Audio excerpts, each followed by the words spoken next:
ఈనాడులో ప్రధానంగా మనకు నిన్న జరిగిన అసెంబ్లీ సమావేశాల గురించే డిస్కషన్ నడిచింది. సో ఈ అసెంబ్లీ సమావేశాల్లో నిన్న కేవలం వైసీపీ 11 నిమిషాలు మాత్రమే ఉన్నారు. తర్వాత గవర్నర్ ప్రసంగం జరుగుతున్నప్పుడు వాకౌట్ చేసి వెళ్ళిపోయారు. కేవలం మనం చూస్తే 100కి 100% అటెండెన్స్ కోసం జగన్మోహన్ రెడ్డి వచ్చాడు అంతే ఇక్కడికి. అంతకుమించి ఏం లేదు. ఆయన నిజంగా సమస్యలపై మాట్లాడతాడేమో, ఏమన్నా రాష్ట్రంలో జరుగుతున్న పాలన గురించి ఏమైనా మాట్లాడతాడేమో జగన్మోహన్ రెడ్డి అనుకున్నాం. కానీ వచ్చాడు, అటెండెన్స్ చేయించుకోండి. గవర్నర్ ప్రసంగం ఉంటుంది కదా, మొన్న కూడా కేసీఆర్ ఆ గవర్నర్ ప్రసంగం రోజు వచ్చాడు, ఈయన కూడా అదేవిధంగా గవర్నర్ ప్రసంగం రోజు వచ్చాడు, కాసేపు ఉన్నాడు, వాకౌట్ చేసి వెళ్ళిపోయాడు.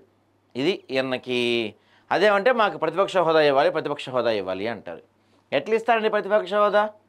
మీకు వచ్చింది 11 సీట్లు, దానికి ఒక రాజ్యాంగం, దానికి ఒక రూల్స్ రెగ్యులేషన్స్ అవన్నీ ఉంటాయి. అవేమీ కాకుండా నాకు 11 వచ్చినాయి, నాకు ఇవ్వాలి అంటే 11 సీట్లు వచ్చిన మీకు ప్రతిపక్షం ఇస్తే మరి 21 సీట్లు వచ్చిన జనసేనకి ఏమి ఇవ్వాలి చెప్పండి మీరు? 21 సీట్లు వచ్చిన జనసేనకు కూడా ప్రతిపక్షం ఇవ్వాలి కదా. మరి 11 వచ్చిన మీకే ఇస్తే అసెంబ్లీలో సమస్యల గురించి మాట్లాడాలి, ప్రభుత్వాన్ని మీరు గట్టిగా క్వశ్చన్ చేయాలి అంటే ముందు మీరు అసెంబ్లీకి రావాలి. ఇలా అటెండెన్స్కి వచ్చి దొంగచాటుకి వెళ్ళిపోవటం కాదు. 11 నిమిషాలు ముచ్చటే. 7 నెలల తర్వాత సభకు హాజరైన వైకాపా అధినేత సభలో ఉంది కొద్ది నిమిషాలే. ప్రధాన ప్రతిపక్షంగా గుర్తించాలంటూ ఆందోళనకే పరిమితం.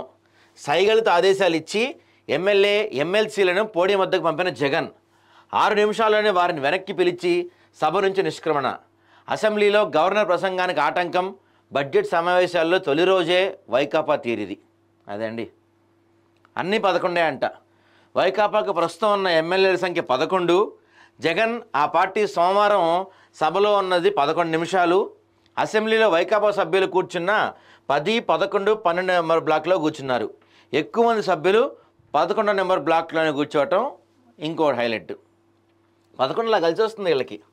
మెల్లమెల్లగా వెళ్తే వైఎస్ఆర్సీపీ పార్టీ కాకుండా 11 పార్టీ అని మారిపోద్దేమో. 7 నెలల విరామం తర్వాత అసెంబ్లీ సమావేశాలకు హాజరైన వైకాపా శాసనసభ పక్షనేత జగన్మోహన్ రెడ్డి కేవలం 11 నిమిషాలే సభలో ఉన్నారు. అందులో గవర్నర్ ప్రసంగానికి అడ్డు తగులుతూ తమకు ప్రతిపక్ష హోదా ఇవ్వాలని ఆందోళన చేసింది 6 నిమిషాలు కావటం గమనార్హం. పార్టీ ఎమ్మెల్యేలు ఎమ్మెల్సీలతో కలిసి ఉదయం 9:58 సభలోకి వచ్చిన జగన్ 10:09 బయటకు వచ్చేశారు. ఆ కొద్ది సమయము ప్రజా సమస్యలపై కాకుండా తమను ప్రధాన ప్రతిపక్షంగా గుర్తించాలంటూ ఆందోళన చేయడానికే పరిమితమయ్యారు. పార్టీ ఎమ్మెల్యేలు ఎమ్మెల్సీలు ఆయన సైగలతోనే ఆదేశాలు ఇచ్చి మరీ వెల్లోకి పోడియం వద్దకు పంపి గవర్నర్ ప్రసంగానికి ఆటంకం కలిగించారు. బడ్జెట్ సమావేశాల్లో తొలి రోజైన సోమవారం గవర్నర్ అబ్దుల్ నజీర్ ఉభయ సభలను ఉద్దేశించి ప్రసంగించారు. ఉదయం 10 గంటలకు ప్రసంగం ప్రారంభమైంది. అంతకంటే 2 నిమిషాల ముందే అంటే 9:58 జగన్ వీళ్ళందరూ కలిసి లోపలికి వచ్చాడు. ప్రధాన ప్రతిపక్షంగా గుర్తించండి. ఇదేం పిచ్చాయా మీకు? ప్రజా సమస్యలపై మాట్లాడటానికి ప్రతిపక్ష హోదా అవసరమే ఉంది. ప్రతిపక్ష హోదా లేకపోతే మీరు రారా? ఇదే ఆడపిచ్చి అసలు, కామెడీ కాకపోతే. అదండి, ఈయన వచ్చి అసెంబ్లీలో పీకింది ఏంటంటే, వచ్చాడు నాకు ప్రతిపక్ష హోదా ఇవ్వాలని వాళ్ళ సభ్యులతో గొడవ చేయించాడు, వెళ్ళిపోయాడు. దీంతో దానికి అసెంబ్లీకి రావడం దేనికి సార్? మీరు అటెండెన్స్ కోసం కదా వచ్చింది. సారీ.